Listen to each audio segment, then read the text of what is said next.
Federal Drive is presented by GEHA, Government Employees Health Association, proudly providing health and dental benefits to federal employees and their families. Visit GEHA.com. The Army recently launched a new initiative aimed at rapidly delivering artificial intelligence tools to soldiers.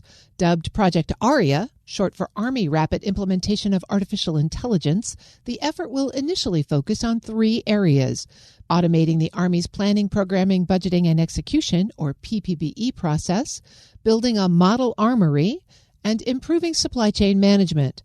The Army will partner directly with top AI firms to deliver solutions in months rather than years. For more on the project, Federal News Network's Anastasia Obis spoke with Deputy Undersecretary of the Army, David Fitzgerald. ARIA is the Army Rapid Implementation of AI. I think there's obviously a general view that we have to move faster to deliver the best capabilities to the warfighter. And I think Secretary Driscoll has really pushed us to kind of shift the paradigm on how we approach that problem. And we have a theory that one of the hacks to do that is through better, more effective collaboration with industry. So, how can we cut red tape, take a different approach to requirements so that we're not overly prescriptive, and kind of just take the problem to industry and let them solve it. And by doing that, by really being the problem subject matter experts and sort of enablers to industry, we can unlock the strategic comparative advantage that is resident in American industry. And so we approached this problem when, back in September, Secretary Driscoll hosted an AI TTX at the Pentagon. We invited 20-ish CEOs of some of the leading, American players in this space, as well as industry generally, both on the kind of manufacturing, supply chain side, but largely in the tech space. And I think we did some back of the napkin math. There was about $17 trillion in enterprise value sitting around the table. And really kind of just wanted to prove the concept that we could move more quickly by adopting this approach, and presented them with several operational vignettes, like, here's our problem statements in these areas. How would you guys solve these? And that led to kind of 3 lines of effort coming out of that. One of them was Team Black, which is creating a model armory for, use of AI models at the tactical edge. There was Team Gray, which is automating and integrating AI into elements of our PPBE process, which is planning, programming, budgeting, and execution, which is really the kind of backbone of how decisions are made, how things get resourced through HQDA. And then Team Yellowstone is developing a digital twin of our organic industrial base, and they've started that effort down at Anniston Army Arsenal. And the purpose there is to establish an AI-enabled supply chain. So we were able to take these things, these ideas or these problems from concept in a conference room to fully resourced projects that are on the rails and beginning to deliver capabilities to warfighter within, 100 days. And so that's lightning speed for the government. And I think even our industry partners have been impressed at the speed with which we've been able to move.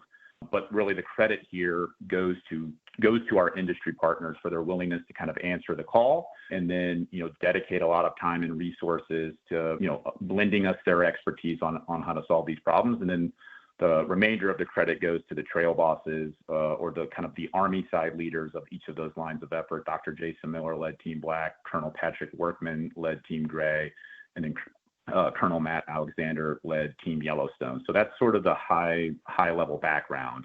Each of those lines of effort, has its own kind of POAM or milestone roadmap, but they're all up on the rails and should be delivering, kind of full operational capability within a year. And then I think there's a question on what are the future steps for Project ARIA? Where do we go from here? And I think we think of it as sort of sequels and branches. And the sequel is each of those 3 lines of effort, and we can get into more detail here, should in a future state kind of converge into one overlapping effort where, Team Black is able to push, the operational units are able to push data back from the edge. And so that would give us a real-time view of what repair parts we need, what we need to change in terms of production or readiness through our organic industrial base. And that would feed into Team Yellowstone. And then Team Gray kind of superintends all that. And how do we make, budgeting and execution and resourcing decisions more quickly, more effectively with better outcomes. And the branches would be what are new areas that we can kind of spiral off from the baseline that we've been able to set through this initial effort. Like where do we kind of spiral those efforts? So from the PPBE and Team Gray, maybe we look at total Army analysis, but I think the way the vignettes were presented at the tabletop were largely operational focused. And so that's what we have right now. I think there's a world where we obviously have a lot of need for these sorts of capabilities on the enterprise side, both in terms of our financial systems, our personnel systems. There's a lot of utility for, agents, AI agents to come in and streamline some of those processes because a lot of our databases are still reliant on manual data entry. And then we'd like to look at, where are our soldiers in our operational formations spending a lot of time, to input data into disparate databases. And like, how can we streamline that or use AI to lever their time up so that they can spend more time focused on their core operational tasks? So that's sort of the background, the where we're at now, and possible future state at a very high level. Okay, great. There is so much to dive into. Let's go back to that conference room. And you mentioned that you were discussing problem statements in specific areas. Could you talk about some of the problems that the Army was trying to address? Yeah, I think a lot of them they really distill down into like, how do we become more data-centric and reduce cognitive load on operational formations, particularly in, priority theaters where low bandwidth or denied environments are going to be a problem in a large-scale combat scenario. So how do we kind of solve the tyranny of distance in the digital space? And so that's where a lot of the vignettes focused. They were at a classified level. So can't get too much more into it other than that, but that's largely what we were looking at is like, how do we improve the speed of decision making, reduce cognitive loads on our warfighters through the introduction of kind of best of class frontier type AI capabilities. And how many companies are currently participating in the project? Yeah, so I think we had about 20 companies represented at the tabletop, and almost all of them are still involved in one way or another. I think we have between like 9 and 11 of the companies that are deeply involved in the lines of effort. Some of them are, unique to one use case. Several of them are cross-cutting, but even the ones that, didn't have like a role or a niche on one of the use case teams, a lot of them are helping through like enterprise advisory on like, how they can kind of approach it. And they're sort of helping self-organize and syndicate the industry partners.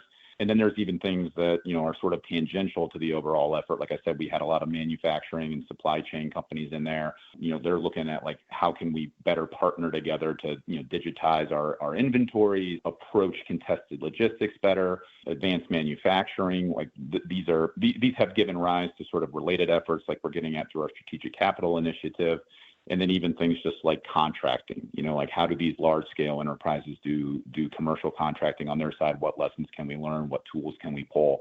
So it's been a really positive outcome in terms of really kind of deepening the connective tissues between us and some of these key industry partners. But I think, like I said, out of the 20, there's about 9 to 11 that are doing the lion's share of the lift on the actual lines of effort in the use case teams. Let's go through the teams. You have Team Gray that's working to automate PPBE, or the planning, programming, budgeting, and execution process. Could you talk about what parts of that process you're prioritizing and who gets to use those tools first? Yeah, great question. So PPBE it's an extremely complicated process, and it just has a lot of interrelated, activities that kind of occur throughout the year across commands through different verticals within HQDA.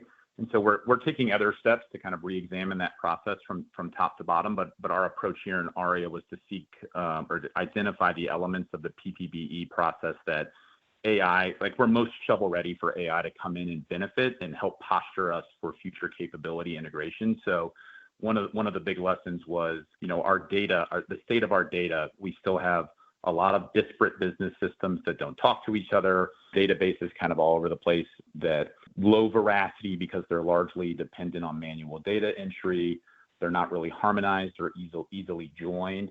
So like we still, had a lot of work to do there to just kind of set conditions for AI to even come in and kind of ride on top and provide a solution. And so, we needed to move those databases around, collapse some business systems into a cloud-based environment that AI could actually access. And that resulted in a kind of peripheral benefit of sunsetting a number of legacy systems, which has already saved us, several $1 million, and we're retiring 33 more systems, converging another 12. And that consolidation is going to save close to $100 million in FY26 and about another $70 million in 27. So this is an exercise that's kind of like self-funding in many respects. And again, like I said, most of those databases are kind of siloed and they reside in obsolete environments. And so one of the most challenging aspects of PPBE is accounting for the execution portion of that process. So then, we can look at the numbers, but they don't always explain why we made a decision. And so what this is ultimately going towards is a capability that, either G8 or, one of our kind of the vertical that really manages a lot of our resourcing decisions in how we program, but they can provide Army senior leaders with an ability to kind of run almost like a Monte Carlo sim in terms of querying, if we make this change on end strength, what are the second and third order effects that might have on munitions purchasing capability? Right now, that's all manually done. It takes a lot of people, a lot of time to come back with answers. And so, kind of one vignette of how this has already been utilized is we were able to look at, the Army activities and resourcing at one of our contingency locations in Africa to help inform basing decisions. And we did a comparison where we used the AI tool and it was able to pull that information within a few minutes.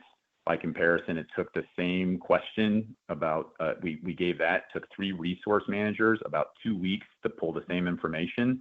And the results were very similar. The AI was probably a little more accurate in the ultimate analysis. And so I think that was kind of like a real selling point to the enterprise to hey, these capabilities can actually help us move a lot quicker and have more effective decision-making process, speed and quality of decision-making. So that's, I think, where it's going to reside mostly right now. It's being developed, but that's kind of being fed in to our PPBE process as we speak. That's Deputy Undersecretary of the Army David Fitzgerald speaking with Federal News Network's Anastasia Obis. You can find her story at federalnewsnetwork.com.